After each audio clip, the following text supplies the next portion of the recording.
자본주의 발전 단계를 그 컴퓨터 소프트웨어 버전처럼 1단계, 2단계, 3단계, 4단계로 나눌 때 4단계에 해당하는 자본주의라는 뜻입니다. 그러니까 자본주의 1.0은 그 자유방임 고전자본주의를 얘기하는 것이고요.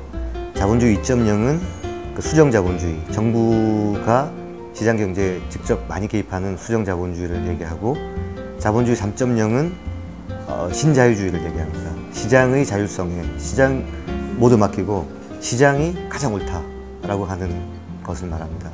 그 신자유주의는 글로벌 불균형을 심화시키고 그 부의 집중을 가져와서 그러니까 그 빈부격차가 심해지고 하는 여러 가지 문제점을 양산했습니다.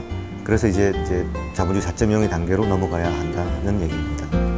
자본주의 4.0의 가장 큰 특징은 적응성 혼합경제다라고 해서 시장의 자율성을 강조하되 정부가 효율적인 개입을 해야 된다는 얘기입니다. 그래서 시장과 정부가 효율적인 상호작용을 하는 자본주의를 말합니다.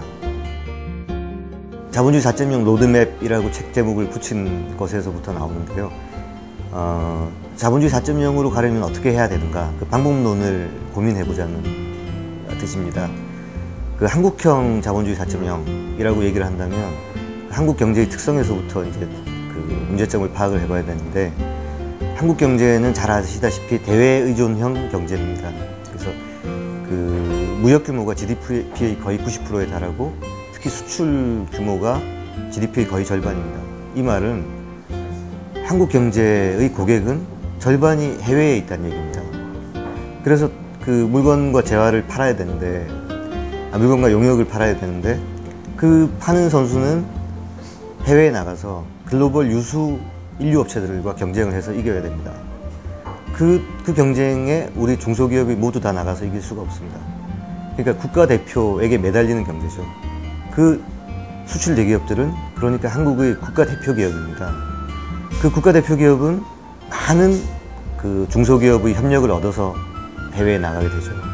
그래서 내가 이 중소기업을 대표해서 나간 해외에서 이제 싸우는 선수다, 국가대표다라는 생각을 갖게 되면 이 중소기업들이 생각을 해줘야 됩니다.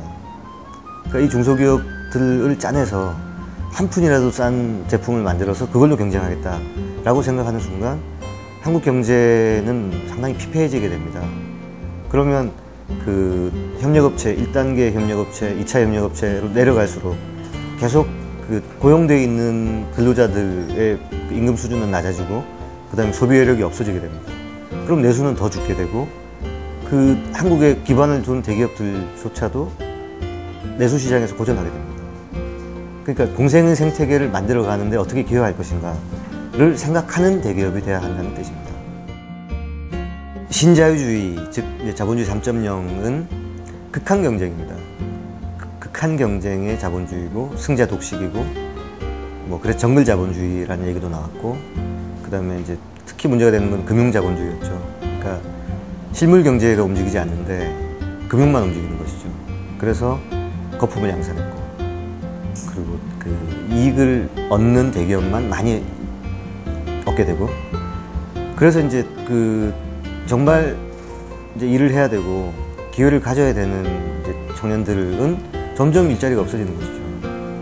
그리고 그 아주 극한적인 효율성만 생각하니까, 그러니까 지금 좀 덜 다듬어진 인재들에게도 기회가 잘 가지 않습니다.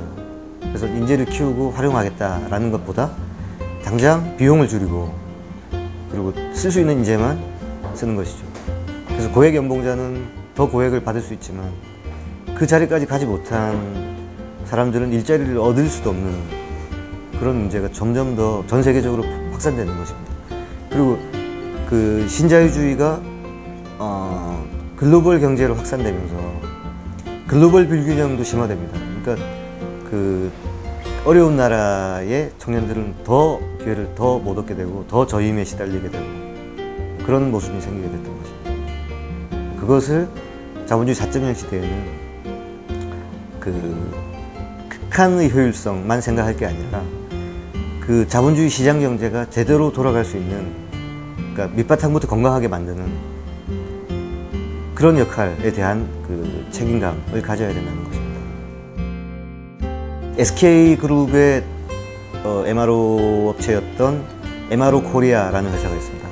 이 회사는 그 사업을 사회적 기업으로 만들었습니다. 사회적 기업이란 그 자본주의 시장 경제의 기업 운영 원리를 그대로 적용을 하고 그렇게 운영을 합니다. 하는데 그 이윤을 사회적 공헌에 활용하는 것입니다.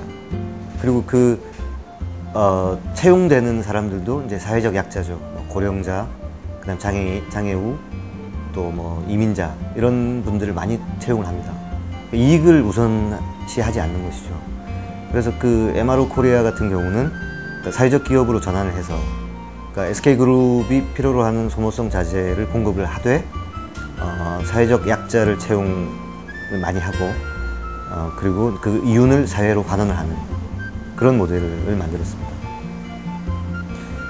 그리고 해외에도 그것 비슷한 사례가 있습니다. 이제 탐스 슈즈라는 회사가 있는데요. 지금 이제 젊은이들 사이에서 상당히 인기 있는 신발입니다. 근데 그 신발은 하나가 판매될 때마다 한 켤레를 그 아프리카나 이제 제3세계에 신발도 없이 그 발에 막 병 걸리고 벌레 물리고 하는 그런 나라의 신발을 기부합니다.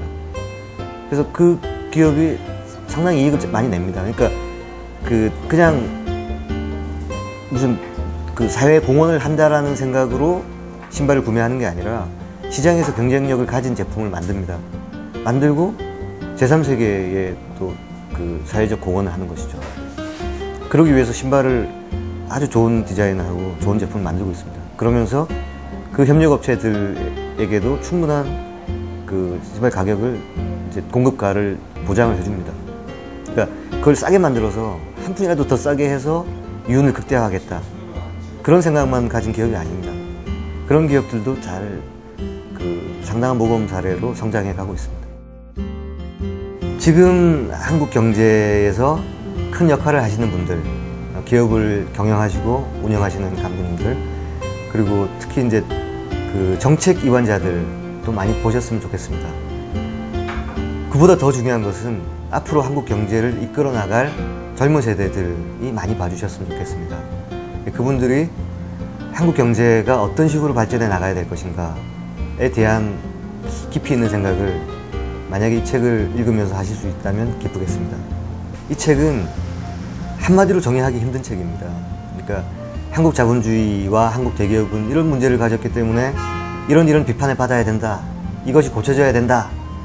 그런 식으로 얘기하면 쉽죠. 그런 책도 많습니다.